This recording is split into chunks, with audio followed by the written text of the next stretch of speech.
안녕하세요 여러분. 오늘은 지난주 발표된 AT&T의 2023년 1분기 실적을 알아보는 시간을 갖도록 하겠습니다. 그럼 시작하겠습니다.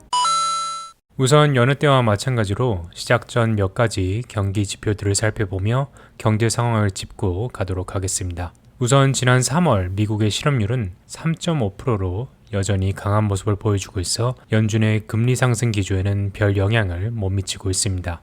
하지만 소비자 물가지수 CPI는 9%를 찍은 후 이제 5%까지 떨어지며 더 이상의 금리 인상은 불필요하다는 의견에 힘을 실어주고 있습니다. 또한 이 소비자 물가지수의 선행지표라 할 수 있는 생산자 물가지수 PPI는 코로나 이후 가장 큰 폭으로 떨어지는 모습을 보여주며 이제 물가가 정상으로 돌아갈 것이라는 희망에 힘을 실어줬습니다. 이에 연준의 현재 5% 기준금리가 이제 여기서 더 안 올라도 괜찮을 거란 의견이 강해지고 있고 설령 더 올리더라도 25bp 정도만 남지 않았을까 하는 긍정적인 생각들이 힘을 받고 있습니다. 하지만 실업률과 경기가 침체로 들어가는 모습이 확실하게 나타나지 않으면 연준은 기존의 고금리 기조를 바꾸지 않을 거라는 의견도 여전히 존재하고 있는 상황입니다. 자, 그럼 이제 AT&T의 올해 1분기 실적을 본격적으로 알아보도록 하겠습니다. 우선 주당 순이익은 시장의 기대치를 넘겼지만 2분기 연속 매출액은 기대에 못 미치는 모습을 보여줬습니다.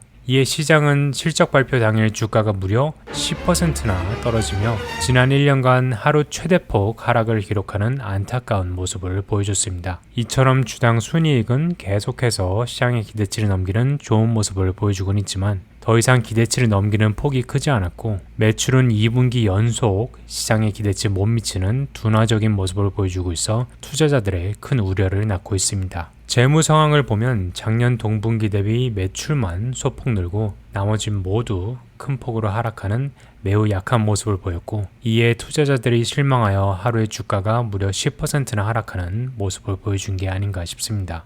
이번 실적 발표 하이라이트는 역시 주력 상품인 5G 무선통신과 파이버 초고속 인터넷인데요.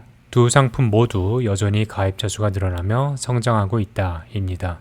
하지만 이건 좋은 모습만 부각시킨 거고 이 뒤에 감춰진 상황은 잠시 뒤에 더 자세하게 알아보도록 하겠습니다. 재무 상태를 작년 동분기와 비교해서 한 장으로 알아보면 매출과 EBITDA는 소폭 늘긴 했지만 현금 흐름이 나빠졌다인데 이 점에 대해선 작년에 디렉티비 매각건으로 인한 목돈이 들어왔기에 잠시 반짝 현금 흐름이 좋았을 뿐이고 순수 영업으로 인한 현금 흐름만 놓고 보면 그렇게 나쁘지 않다는 긍정적인 메시지를 투자자들에게 전하고 싶어 하는 것 같습니다. 5G 무선통신과 파이버 초고속 인터넷으로 돌아와서 작년 동분기와 비교해보면 가입자 수, 1인당 매출액, 총 매출액, EBITDA와 마진 모두 증가하는 좋은 모습을 보여주고 있습니다. 재무 상황은 앞서 말씀드렸듯 매출액 소폭 증가를 제외하곤 주당 순이익, 현금 흐름 모두 낮아진 상황이고 작년에 현금 흐름이 좋았던 건 디렉티비 매각건으로 1.3빌리언의 추가 현금 흐름이 있어서라 밝혔습니다. 자, 그럼 7.6빌리언에서 1.3빌리언을 제외하면 6.3빌리언이니 결국 6.3에서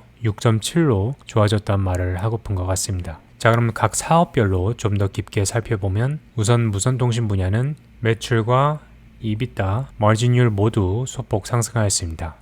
그런데 문제는 가입자 증가수가 줄었다는 것이고 또한 탈퇴율이 계속해서 상승 추세에 있다는 데 있습니다. 파이버 초고속 인터넷이 속해 있는 컨슈머 분야도 매출과 EBITDA, 마진율 모두 소폭 상승을 하였으나 자세한 내막은 잠시 뒤 좀 더 자세히 알아보도록 하겠습니다. 재무제표를 보면 매출은 소폭 상승, 영업지출은 소폭 하락하며 영업이익은 증가한 것으로 나오나 그 외 추가 영업이익에서 매각된 사업들이 빠져나가며 총 영업이익은 약 14%가량 줄어든 것으로 나왔습니다. 밸런스시트를 보면 현금화 자산이 줄어든 것으로 나오는데 이 또한 현금과 매각된 사업에서 들어오는 현금이 줄어들어 그렇게 나왔고 그로 인해 총 자산의 규모도 줄었습니다. 부채는 단기 부채는 2빌리언가량 늘어나 주가 하락에 큰 몫을 하였습니다. 하지만 장기 부채는 줄었습니다. 현금 흐름은 앞서 말씀드렸듯 줄어들었고 이는 매각된 사업에서의 현금이 사라진 반면 나가야 할 지출은 늘어나서입니다. 그에 따라 투자액, 특히 인수 분야가 완전히 멈췄기에 크게 줄어들었고 파이낸싱으로 나가는 지출도 줄었습니다. 특히 이번엔 이렇게 매각으로 사라진 현금 흐름을 따로 보여줬는데 그로 인해 프리 캐시 플로우가 줄었다는 것을 보여주기 위함이라 생각됩니다. 자, 그럼 아까 약속드린 대로 AT&T의 주력 사업인 5G 무선통신과 파이버 초고속 인터넷에 대해서 자세히 들여다볼 텐데요. 우선 무선통신의 매출과 이익을 보면 앞서 보신 것처럼 소폭 늘었고 가입자 수도 포스트페이드와 프리페이드 모두 늘었지만 바로 문제는 그 성장폭이 둘 다 감소하였던 겁니다. 주가는 당연히 미래의 성장성을 반영하는데 성장폭이 줄었으니 바로 이 점 때문에 주가가 폭락한 겁니다. 파이버 초고속 인터넷 또한 마찬가지입니다. 가입자 수가 늘긴 했지만 그 증가폭이 줄었기에 성장 둔화가 우려되는 상황입니다. 그리고 역시 미래 경기가 불확실할 땐 현금이 많은 기업이 비교적 안전한 투자처가 되는데 이렇게 현금 흐름도 나빠졌기에 이 점도 주가에 반영이 된 듯합니다. 오늘 영상의 요약입니다. AT&T의 2023년 1분기 실적은 주당 순이익은 시장의 기대 이상, 하지만 매출은 기대 이하를 기록하였고 이로 인해 주가는 하루에만 10% 폭락하였습니다. 미국의 고용시장은 여전히 강하지만 물가는 서서히 잡혀가는 모습을 보여주고 있고 연준은 아직까지 고금리 기조를 유지하고 있습니다. 매출과 EBITDA는 소폭 상승하였지만 접은 사업으로 인해 현금 흐름은 줄어들었습니다. 주력 상품인 5G 무선통신과 파이버 초고속 인터넷은 여전히 성장 중이긴 하나 그 성장세가 둔화되고 있는 모습을 보여 투자자들에게 실망감을 안겨줬습니다. 결국 이런 악화된 성장세와 현금 흐름이 나중엔 배당에까지 악영향을 주지 않을까 하는 공포심리가 투자자들에게 작용하였고 이 점이 주가에 바로 반영이 되어 하루에 10% 폭락을 하였습니다. 네, 오늘은 올해 1분기 AT&T의 실적 결과를 알아봤는데요. 그동안 잘 지속되던 성장세와 현금 흐름의 안정세는 둔화되는 조짐이 보이기 시작했습니다.